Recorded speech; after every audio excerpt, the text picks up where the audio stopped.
Atenção porque vai começar a aula de língua portuguesa. Olá, galerinha. Boa tarde. Como vocês estão? Estão todos bem, com saúde? Vamos hoje iniciarmos mais uma aula de língua portuguesa aqui do nosso canal Eduque Mais SCPE. E, como de costume, vamos fazer a correção da atividade da aula anterior. Vejam aí a correção referente à nossa atividade 21, nossa aula de número 21. A primeira questão, lembrando que as questões foram de acordo com o textinho que vocês fizeram a leitura, tá certo? A primeira questão diz o seguinte: identifique a palavra-chave do texto. Então, a palavra-chave do texto corresponde à letra B, a palavrinha libélula, certo? Que faz referência a esse inseto que aparece aí para vocês na telinha, Por sinal, muito lindo. Segunda questão. Na passagem, é um inseto até bem bonitinho?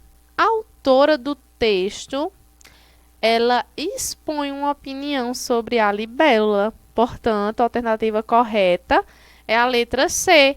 Veja que quando ela diz que um inseto é bonitinho, esse é o ponto de vista dela que ela tem sobre ele, certo? Portanto, expondo uma opinião. A segunda questão já foi um outro texto que vocês fizeram a leitura, que diz o seguinte: qual a ideia principal do texto? Então, vocês puderam ver que a ideia principal, central do texto é a vida na floresta, tá certo? Letra C.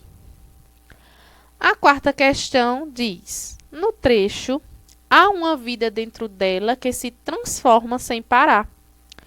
A palavra sublinhada dela refere-se à letra A, refere-se à floresta. E a última questão, nossa quinta questão, foi uma solicitação de produção textual, Então, vocês aí foram convidados a produzir um resumo de acordo com essas sugestões, que eu coloquei para relembrar vocês. Então, veja, o primeiro passo era que vocês escolhessem um desses dois textos, certo? O texto 1, que são libélulas, ou o texto 2, qualquer vida é muita dentro da floresta.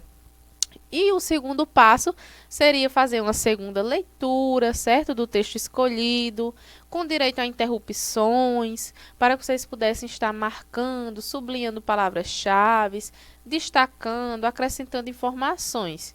Como vocês puderam ver na aula passada, algumas estratégias que nos ajudam, certo, a identificarmos a ideia principal dos textos, que vai estar facilitando na compreensão dos mesmos. Terceira questão, terceiro ponto, eu coloquei aí para vocês se perguntarem sempre: o que é que o texto quis dizer e qual a ideia principal dele? E por último, coletando todas essas informações, vocês puderam então estar as sintetizando, resumindo, certo, todo esse conteúdo que vocês organizaram, formando então o texto, que foi solicitado. E importante, lembrar que um resumo, ele não é cópia do texto base, certo? Já se diz o nome, resumo. Em suas próprias palavras, parafraseando, você iria construir o seu próprio texto de acordo com aquele texto base, que é o texto original, certo, galerinha? E eu tenho a certeza que vocês fizeram ótimas produções, ok? Então, parabéns pelo esforço de cada um de vocês. Continuem assim.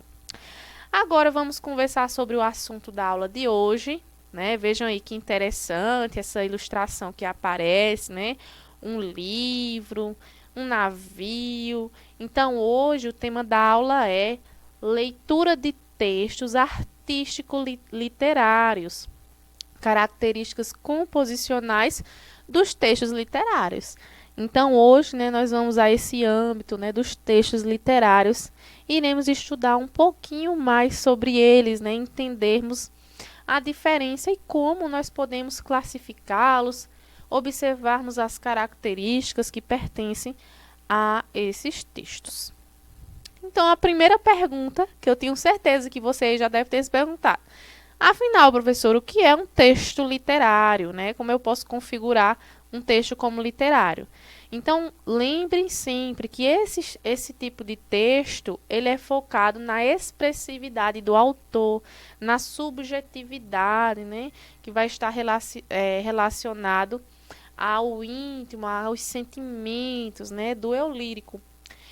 Em geral, esse tipo de construção é repleta de manifestações poéticas. Então, eis aqui, né, uma grande característica desses textos poéticos, certo?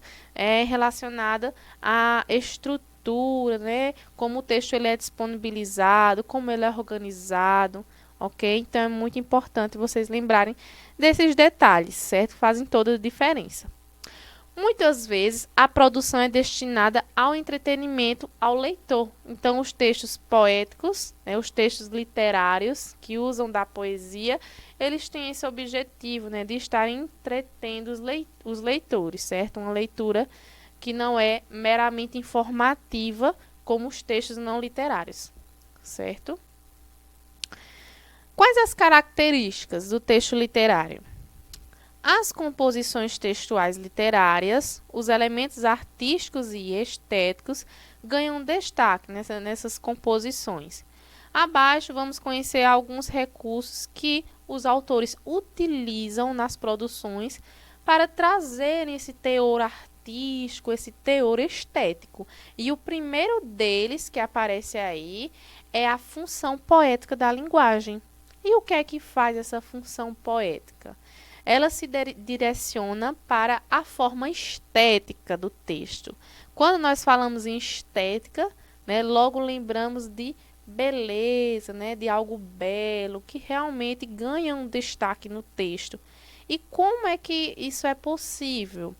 Através das figuras de linguagem, certo? Das metáforas, os elementos que conferem uma expressividade, né, na escrita, relativo àquilo que é subjetivo do autor.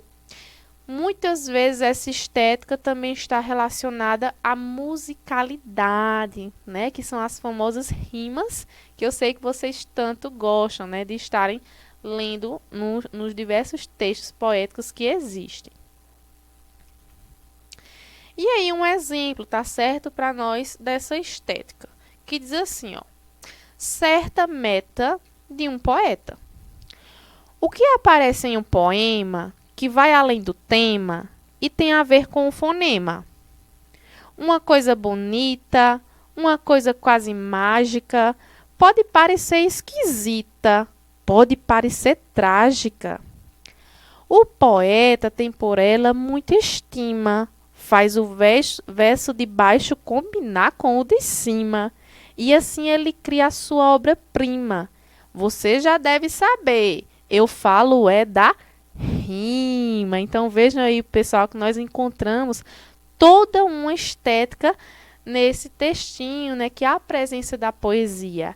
Então, notem que cada palavra, né, destacada neste poema, elas possuem, né, compõem as rimas sonoras, né? E aí eu coloquei as palavrinhas que vocês conseguiram perceber, tá certo? Poema, né? Aliás, tema rimou com fonema, bonita, esquisita, mágica, trágica, estima, obra-prima, cima e rima. Se formos fazer uma análise mais profunda sobre os poemas, que isso aí é assunto para outras aulas que nós iremos ter nesta terceira unidade, nós iremos perceber que no poema há a presença, né, da metrificação, ou seja, é quando contém uma certa medida de sílabas poéticas, né, presentes no texto, tá certo? Então aí são elementos que embelezam, que trazem essa estética poética ao texto literário. Essas observações evidenciam a presença da preocupação formal e estética por parte do autor, que confere o caráter literário ao texto. Outro ponto que nós encontramos com destaque é o aspecto subjetivo, né? Subjetivo é algo particular do autor, algo que vem de dentro, né? Que é íntimo a ele. Então, essa característica, ó, vejam aí, diz respeito ao uso do âmbito pessoal, que é individual de cada um dos autores, né? A esfera subjetiva é caracterizada pelo quê? Pelas emoções, sentimentos, valores e crenças do indivíduo, o que o torna o texto mais personalista, né? De acordo que ele revele traços do seu escritor. E eu trouxe para vocês um exemplo, né, de um poema muito conhecido que vocês já devem ter lido ou escutado, né, alguém fazer a leitura, que é a Canção do Exílio do Gonçalves Dias, certo? E ele diz assim, ó: Minha terra tem palmeiras, onde canta o sabiá. As aves que aqui gorjeiam, não gorjeiam como lá.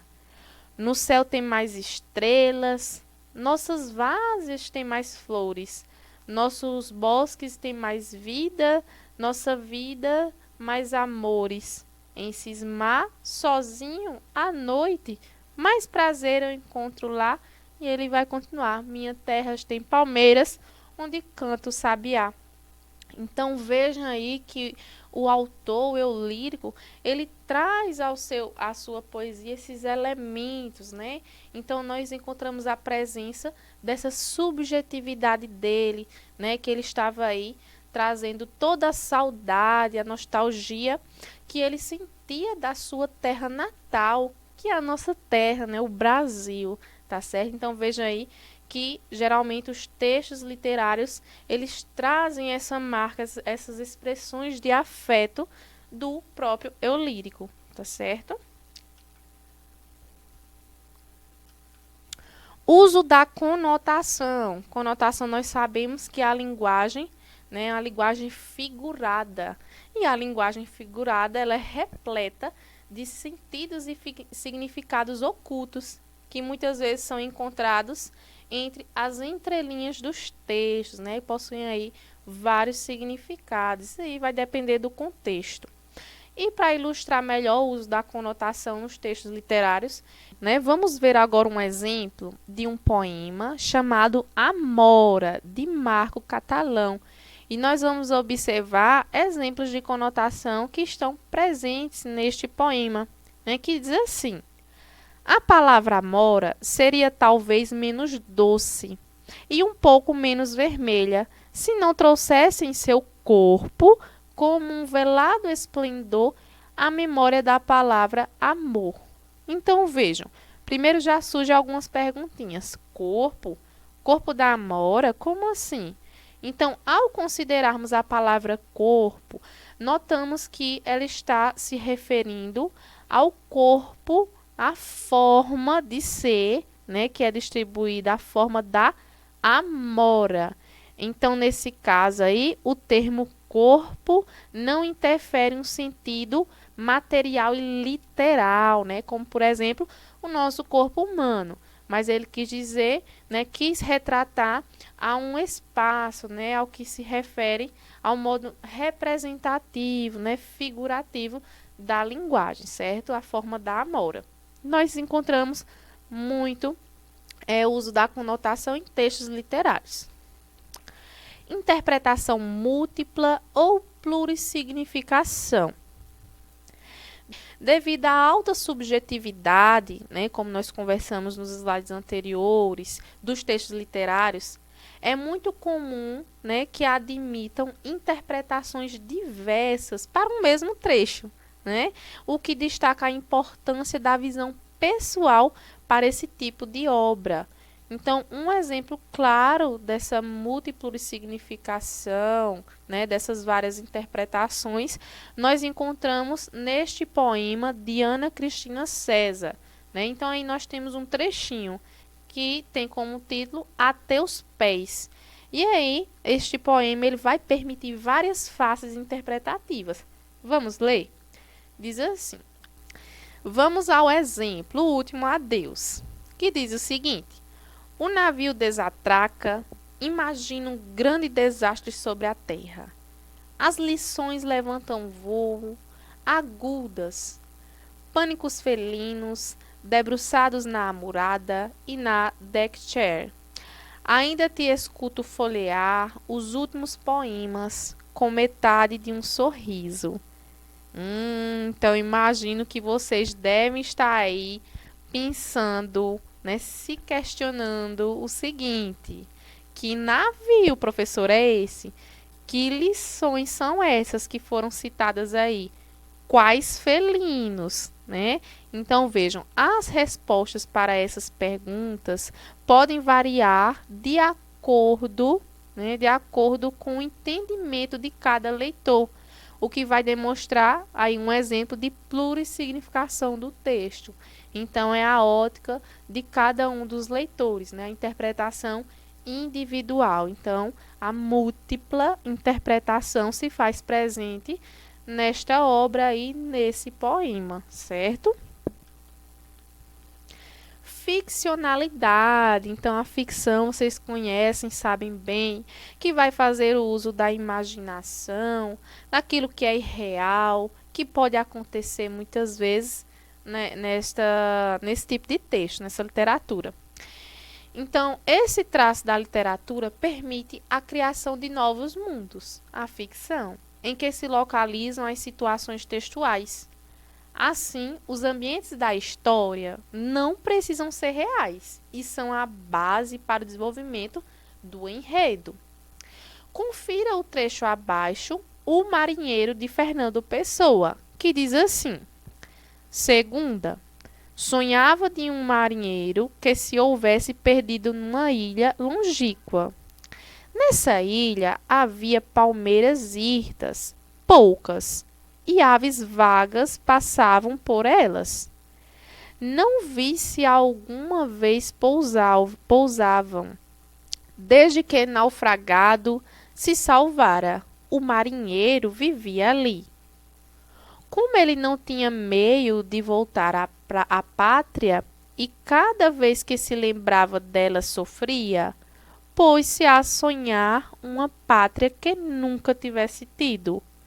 Pôs-se a fazer ter sido sua uma outra pátria, uma outra espécie de país com outras espécies de paisagens, e outra gente, e outro feitio de paisagem pelas ruas e de debruçarem das janelas. Cada hora ele construía em sonho esta falsa pátria, e ele nunca deixava de sonhar. De dia a sombra curta das grandes palmeiras, que se recortava, orlada de bicos, no chão arrento e quente. De noite, estendido na praia, de costas e não reparando nas estrelas. Então vejam aí que esse trecho, né, esse fragmento, ocorre a formação de um cenário que não existe, né? E aí configurado através desse personagem. E apesar disso, dentro desse contexto textual, a ambientação faz sentido. Vejam que ela é disposta de uma maneira que traz um sentido, essa ficcionalidade, né, por parte do personagem. Por isso, é um exemplo de ficcionalidade, tá certo? Então, ele vai acabar aí descrevendo toda essa ambientação, esse lugar, tá certo? Então, aí, a presença da ficção que é possível nos textos literários. Agora, já que falamos um pouco sobre esses elementos que compõem esses textos, nada melhor que vermos alguns exemplos, certo? Alguns tipos de textos literários, tá certo? Então, destaquei para vocês o romance, certo? O romance ele é um texto literário narrativo. Comumente são mais extensos e abordam histórias fictícias. Para a formação do enredo, são criados no romance cenários, personagens completos, tempos e contextos que aproximam o corpo textual da realidade. Então, aí são os elementos da narrativa. As literaturas românticas podem abordar histórias de amor, drama, situação histórica, entre outras, porque o romance, né, essa narrativa ela não se retrata apenas a histórias de amor, mas elas trabalham, elas trazem também outras temáticas, tá certo? É importante lembrarmos desse detalhe. Já a crônica, ela pode ser definida como uma forma de texto bem direta, simples e breve.